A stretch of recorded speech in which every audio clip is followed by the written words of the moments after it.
ఇప్పుడు అతను ఇది మేకవన్న పులియమ్మ, గోముఖ వ్యాఘ్రం సంస్కృతంలో అంటారు, అది ఇంగ్లీష్లోనూ ఇది షీప్ ఇన్ వోల్ఫ్ క్లోత్. ఆయన కాషాయం వేసుకుంటాడు, మొత్తం ఇది communist, was a communist. Arya సమాజాన్ని కూడా రెండు ముక్కలుగా చేసిన వ్యక్తి, హిందూ ద్రోహి. ఆర్ఎస్ఎస్ బీజేపీ వాళ్ళు ఎంత హిందూ ద్రోహులు అంతకంటే ఒక 10 రెట్లు హిందూ ద్రోహులమ్మా ద్రోహి ఆయన. సో అందుకోసం it's a good riddance. Even now also endorse. It's a good riddance for the country, good riddance for the Hindu society and everybody. అంటే మీకు నచ్చని పాయింట్ లేదా మీరు అబ్జెక్ట్ చేసే పాయింట్ ఏంటి? అక్కడ ఆయన చేసిన ఆయన యాంటీ హిందూ అమ్మా మొట్టమొదటి. నువ్వు యాంటీ హిందూ అయితే నాకేం అభ్యంతరం లేదు, కానీ నువ్వు వేసుకున్న వస్త్రధారణ ఏంటి అంటే నువ్వేంటి మోసం చేస్తున్నావు కదా. వేసుకునేది కాషాయం, తర్వాత పెట్టుకునేది తలపాగేమో కాషాయం, పేరేమో నేను ఇది అగ్నివేష్. అగ్నివేష్ అంటే మీరు ఆర్య సమాజ్ వాడు, కానీ చేసేది ఏంటి చెప్పేది ఏంటి పొంతనే ఉందా? ఒకవేళ నీకు నువ్వు హిందూ వ్యతిరేకమైతే నార్మల్గా ఉండి పోయి చెప్పు, మగే అభ్యంతరం లేదు. అదే బయట ఆహార్యం చెప్పేదోటి చేసేదోటి వద్దంటున్నారు. రీసెంట్గా అచీవ్ చేసిన ఒక సివిల్ సర్వెంట్ లాస్ట్ అటెంప్ట్లో సాధించారు. ఆయన మాట అన్నారు, అంజలి గారు చాలామంది యూపీఎస్సీ ఆస్పిరెంట్స్ లక్షల మంది రాస్తున్నారు, అంత జీవితాన్ని వేస్ట్ చేసుకోక్కర్లేదండి దీని మీద అని. Is it right sir? 100% అమ్మా. మన ముందు ఇంటర్వ్యూకి ముందు నేను చెప్పింది మళ్ళీ చెప్తాను. ఇప్పుడు ప్రతి సంవత్సరం మా అప్పుడు 2 లక్షలు, ఇప్పుడు 5 లక్షలు, 6 లక్షలు, 7 లక్షలు, 8 లక్షలు ఏదో కొంత నంబరు అప్లై చేస్తారు. అందులో ఒక 80%, 70% ఈ ప్రిలిమినరీ అటెంప్ట్ చేస్తారు. అంటే మిగిలిన 20% ఓన్లీ అప్లై చేయడం వదిలేసి ఆ తర్వాత అందులో మీరు ఫిల్టర్ చేసి 10,000, 12,000 మంది తీసుకుంటారు. ఆ 10-12,000 మందిలో మళ్ళీ మీరు రిటర్న్ ఎగ్జామ్లో ఫిల్టర్ చేసి మీరు అందులో ఎంత 2,000 మందిని సెలెక్ట్ చేస్తారు. ఆ 2,000 మందిలోంచి మీరు సెలెక్ట్ చేసేది 700 మంది, 600 మంది, 800 మంది. 6 లక్షల నుంచి తీసుకొస్తే 600 మందిని అంటే ఎంత పర్సెంట్? 1%. అంటే మిగిలిన 99% మనం ఏం చూపిస్తున్నాం? అయ్యా మీరు పనికిరాని వెధవలు అంటే. ఇది if there is one examination which is destroying our youth, that is civil service. ఎందుకంటే మన ఒక దేశం నిలబడాలంటే వాళ్ళకి ఆత్మవిశ్వాసం ఉండాలి. యువతలో ఆత్మవిశ్వాసం నుంచి ఆత్మగౌరవం వస్తుంది. మీరు పెట్టే ఎగ్జామ్లో మీరు 99% మన యువతని మీరు ఎందుకు పనికిరాని వాళ్ళు రా అని చూపిస్తారు. అంటే దీనివల్ల మనం ఏం న్యాయం చేస్తున్నాం దేశానికి? This mode of examination is completely wrong అమ్మ ఒకటి. రెండోది, in a democracy the kind of bureaucracy that we have is actually it is a square peg in a round hole. It doesn't fit. Half of the problem is because of that. Because మన colonial British administration was bureaucratic, completely bureaucratic. ఎందుకంటే governor general, viceroy మొదలు పెడితే everyone was appointed, nobody was elected. The loss they made was also bureaucratic laws. Now on that bureaucratic system we have superimposed democracy. So how do they fit?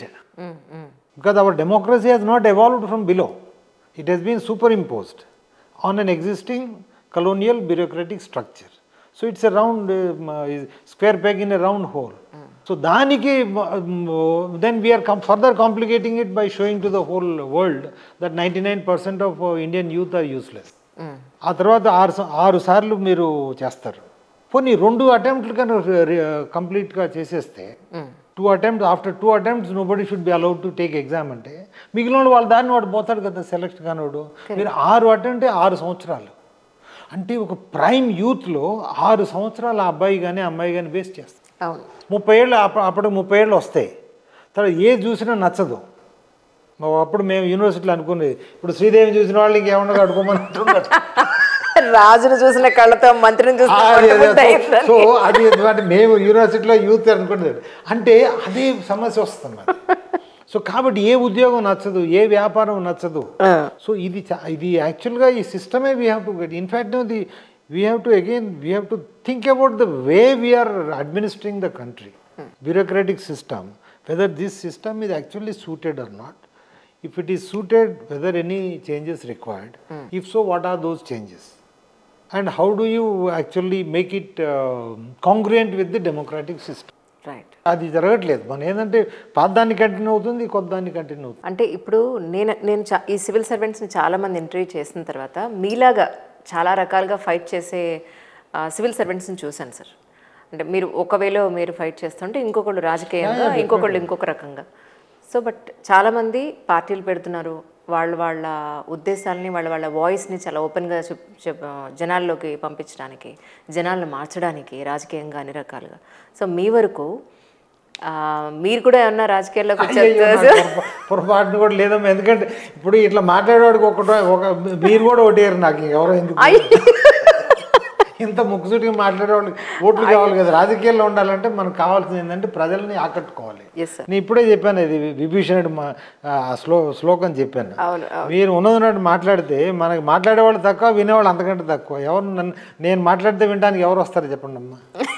రెండోది, నాకు మనం రాజకీయం పోయి మనం చేయగలిగింది ఏం లేదు. It's actually, it's a waste of time. Plus, it involves a lot of money, resources. Where do you get money? Where are they getting money? I would like to ask that question.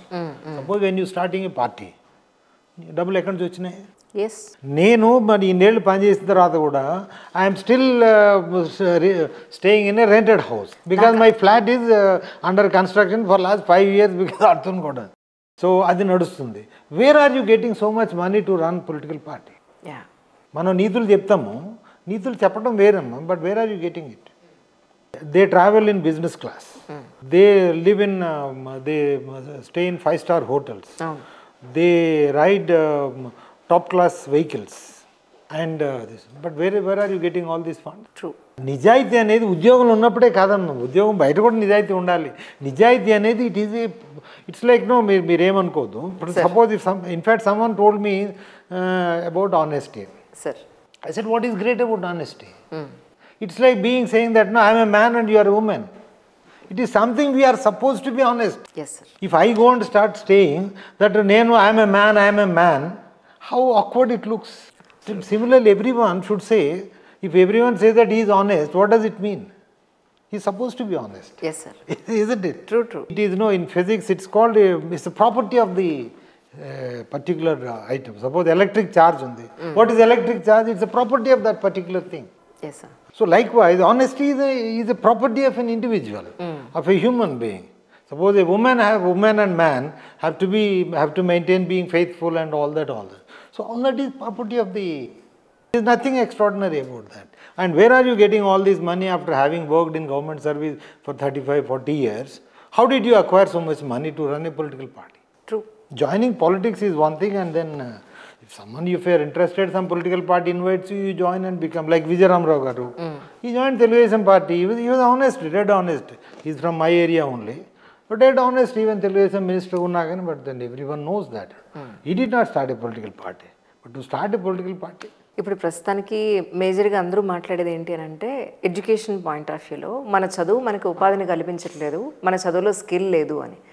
So రీసెంట్గా నేను విజేంద్ర సరస్వతి గారిని కలిసినప్పుడు కంచి కామకోటి పీఠాధిపతులు ఆయన ఏమన్నారంటే, మళ్ళీ పాత గురుకులాలు, పాత విద్యా విధానం ఏదైతే ఉందో అందులోకి వెళ్ళకపోతే కమింగ్ జనరేషన్స్ని కాపాడుకోవడం, స్కిల్ని కాపాడడం, మన యూత్ని కాపాడుకోవడం చాలా కష్టం అని చెప్పని అనడం జరిగింది.